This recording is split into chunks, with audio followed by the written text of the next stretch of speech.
¿Cuáles fueron las interpretaciones periodísticas, analíticas de buena parte de esta elección? Sobre todo lo veo mucho del lado de dirigencias políticas.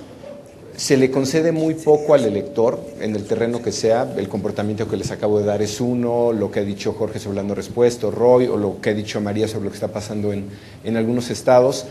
Eso habla de un elector autónomo tomando decisiones, y buena parte de las explicaciones que se están dando sobre esta elección es lo que hicieron o no las dirigencias de los partidos, ¿no? Las decisiones acertadas que se tomaron, si se perdió Zacatecas por parte del PRD, fue por lo que hizo o dejó de hacer la gobernadora, si hubo algo que sucedió en Oaxaca, por ejemplo, tuvo que ver con Ulises Ruiz o no. Hay una parte donde tenemos que entender más al electorado, tenemos que entender esa no respuesta, que puede ser por temor o puede ser por desgaste del método. Creo que sí pondría el énfasis en los límites del método en esta cuestión, incluso en encuestas de salida, ¿no? Pero sobre todo en las preelectorales, si es predictivo o no. El ejemplo que puso Jorge sobre los conteos rápidos del 2006 creo que es el más claro. El método tiene sus límites y va a dar hasta cierto punto una explicación y luego ya no sirve. Creer que con una encuesta vamos a explicar, vamos a poder explicar, pero vamos a poder discernir qué pasó con una elección cerrada que se define a nivel presidencial por .52, ahí se acabó la precisión del método, lo único que podemos hacer es explicarla. Y ahora tendríamos que explicar todos estos nuevos comportamientos de los que estamos hablando, y no necesariamente creo que vamos a tener la capacidad de, me gusta el optimismo de Jorge sobre la capacidad de corrección, no estoy bien seguro que vamos a tener la capacidad para corregir todo. Creo que la no información es la no información, y si este elector se niega a darnos información, podemos hacer variables proxy, podemos modelar, pero al final el elector se está negando a darnos información, y eso hay que leerlo tal cual y hay que reflexionar sobre qué quiere decir eso. Y bueno, en ese tema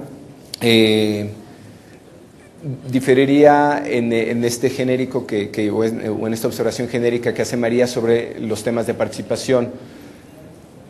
Oaxaca, la mejor participación de los últimos 30 años. Puebla, la mejor participación de los últimos 30 años. Sinaloa, por el estilo. A lo que voy hay 12 historias aquí, depende dónde la participación varió de manera sustancial. El caso más grave es el de Chihuahua, participación de 34 puntos. Bueno, sin duda es, de lo que yo veo registrado en el estado, es la más baja histórica, y lo mismo es el caso de Tamaulipas, ¿no? Entonces, la no respuesta no afecta igual, digamos, la no respuesta es un indicador de lo que está pasando con el electorado, es decir, trasciende nuestra medición. La no respuesta quiere decir algo, ¿no?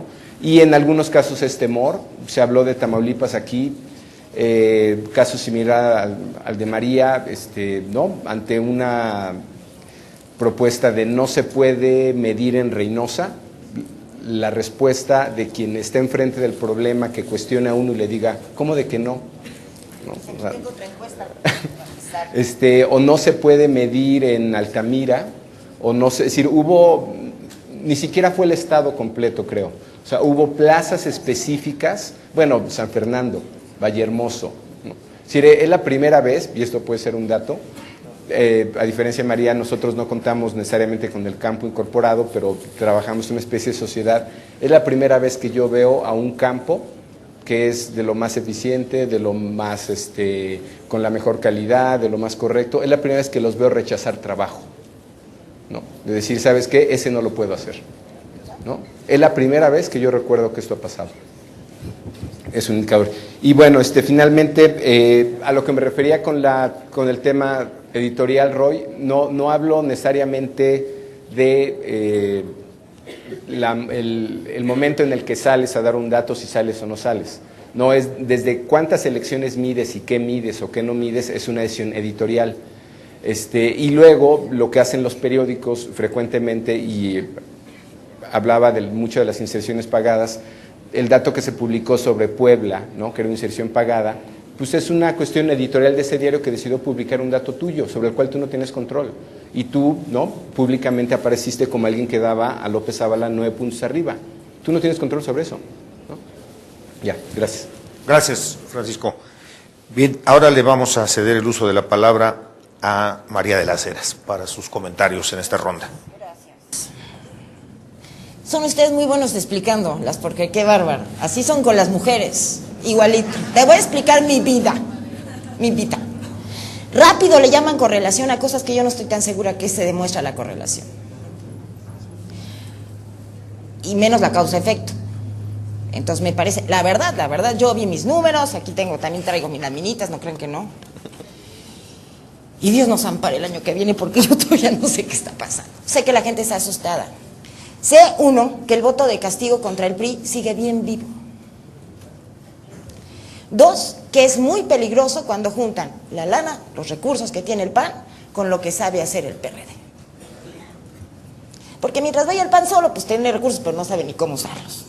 Y el PRD tiene muy buenas ideas, pero no tiene ni dónde caerse muerto. Pero se juntan y corran. Y tres, que por más grande que vean los priistas el tamaño de su voto estable, no es suficiente para ganar elecciones.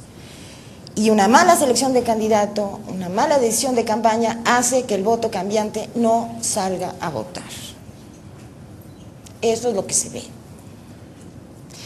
De todas las variables que utilizo yo en la encuesta, la única que me da una explicación más o menos de qué fue lo que pasó es cuando los votos estables del PAN más el PRD, donde hubo alianza, más el PT más Convergencia, le sumo todo el voto de castigo en contra del PRI.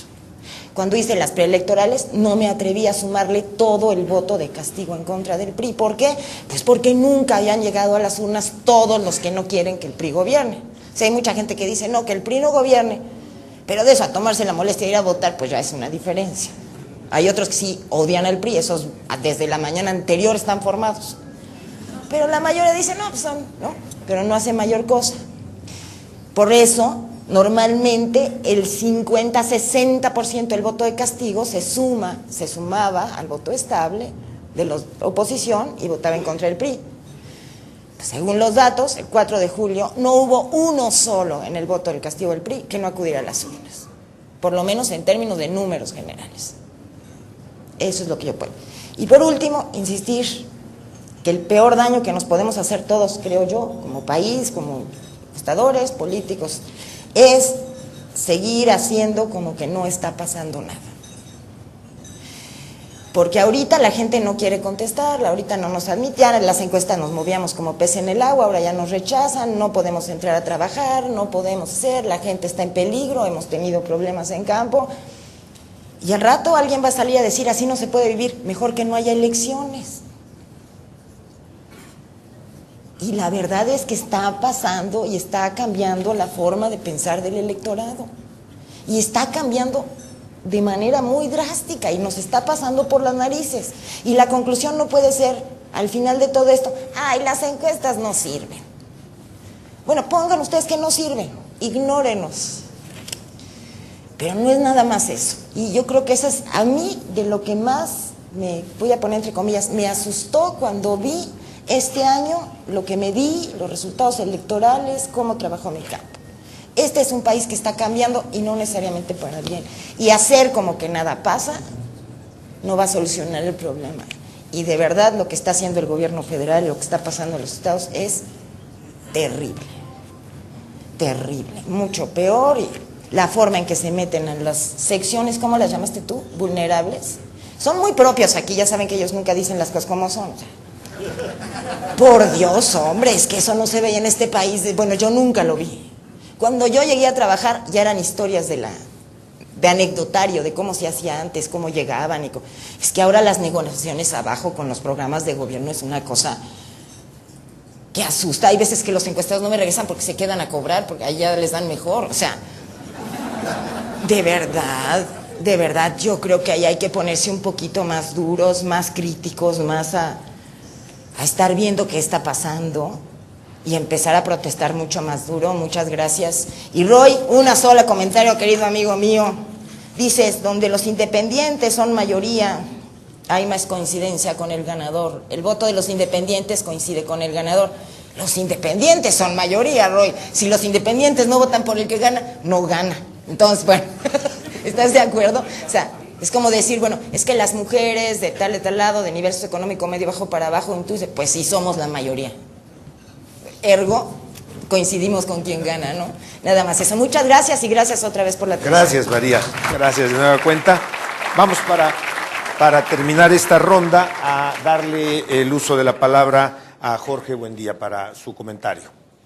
Aprovechando que estamos ante un foro, como decía anteriormente, donde hay muchos usuarios y consumidores de encuestas y de instrumentos de opinión, sí quisiera hacer énfasis en las limitaciones del método.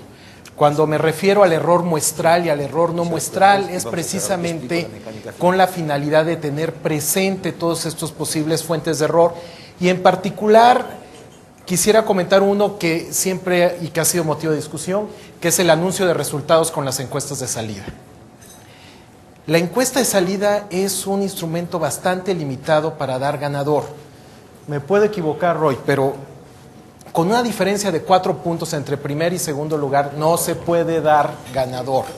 Los intervalos de confianza se traslapan, se corre un riesgo muy alto precisamente por lo que les comentaba del error no muestral, y realmente se está jugando un volado quien da ganador con un margen de ventaja de ese tamaño. Esto es particularmente cierto para quienes están en medios. Quienes trabajan para un candidato partido tienen pues mucho mayor margen de acción porque a final de cuentas están respondiendo para su cliente, y su estudio, aunque uno responda por él, el estudio se va a leer como la encuesta para tal o cual partido. Cuando se está en un medio de comunicación, tiene que ser uno extremadamente cauteloso, particularmente por esta cuestión de error no muestral, que además se acentúa cuando estamos en esquemas bipartidistas, donde una brecha de 4 puntos con una sobreestimación de 2 puntos de la primera fuerza ya se empata. Entonces, creo que sí hay que estar muy conscientes de ello. Yo siempre digo que las encuestas son como los automóviles. Hay que saberlos usar porque si no nos estrellamos. Y también como los automóviles, si nos estrellamos, eso no significa que tenemos que ya no agarrar un carro o eliminar a los autos. Simplemente hay que saber utilizar las encuestas con sus fortalezas y sus debilidades. Segundo punto, ¿cómo entender los resultados del 4 de julio?